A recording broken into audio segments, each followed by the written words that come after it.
Assalamualaikum warahmatullahi wabarakatuh. Saya Ichmi Santrinova. Di sini saya akan menjelaskan mengenai bagaimana cara menginput data dan mengolah data dengan menggunakan SPSS. Nah, pada kesempatan kali ini saya khusus menjelaskan uji korelasi sederhana dengan menggunakan SPSS.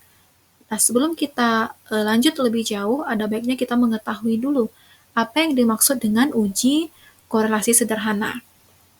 Nah, uji korelasi sederhana ini dilakukan untuk mengetahui apakah variabel X berpengaruh terhadap variabel Y, sekaligus mengetahui tingkat hubungannya apakah termasuk kategori sedang, lemah, erat, sempurna, dan lain-lain. Nah, kemudian jenis hubungan antara variabel X dan Y ini dapat bersifat positif, dapat pula bersifat negatif. Nah, di sini saya sudah menyiapkan ataupun saya sudah menginput data yang berisikan variabel X dan Y, di mana variabel X di sini itu adalah kemandirian belajar dan variabel Y adalah prestasi belajar. Nah, kita di sini akan melihat apakah terdapat hubungan antara variabel X, kemandirian belajar, dengan variabel Y, prestasi belajar.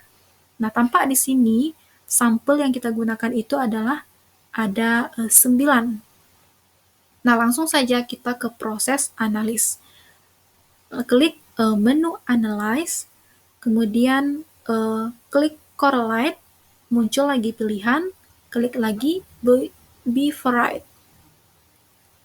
Nah, muncul tampilan seperti ini, lalu kita memindahkan masing-masing variabel X dan Y ke kolom variabel. Kemudian untuk yang pertama untuk variabel X yaitu kemandirian belajar, kita pindahkan dulu ke kolom variabel. Kemudian untuk variabel Y yaitu prestasi belajar juga demikian, kita pindahkan ke kolom variabel. Nah, setelah kedua variabel dipindahkan ke kolom variabel, kita lihat di bagian bawah, di bagian correlation coefficient.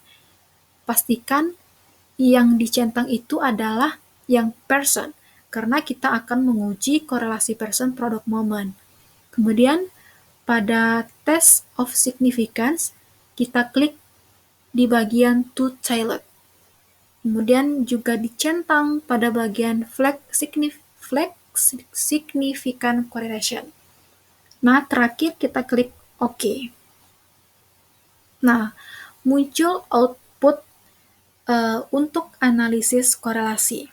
Nah, sebelum kita jelaskan, perlu kita pahami dulu tentang dasar pengambilan keputusan dalam uji korelasi, sehingga kita bisa menyimpulkan apakah antara variabel X dan Y itu terdapat hubungan.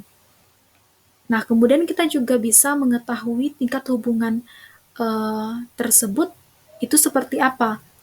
Nah, langsung saja pada dasar pengambilan keputusan dalam uji korelasi, yang pertama itu jika nilai signifikan lebih kecil dari 0,05 maka berkorelasi, artinya berhubungan antara variabel X dan variabel Y. Kemudian, sebaliknya, jika nilai signifikan lebih besar dari 0,05, maka artinya tidak berkorelasi ataupun tidak berhubungan. Nah, kita lihat di sini di bagian nilai signifikannya itu ada yaitu sebesar 0,392, yang artinya lebih besar dari 0,05.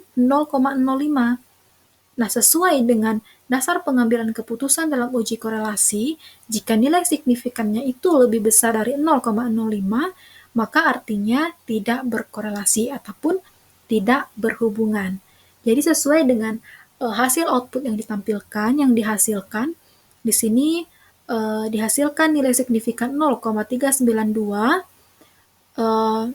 yang artinya lebih besar dari 0,05, maka antara variabel X kemandirian belajar dengan variabel Y prestasi belajar itu tidak berkorelasi ataupun tidak berhubungan.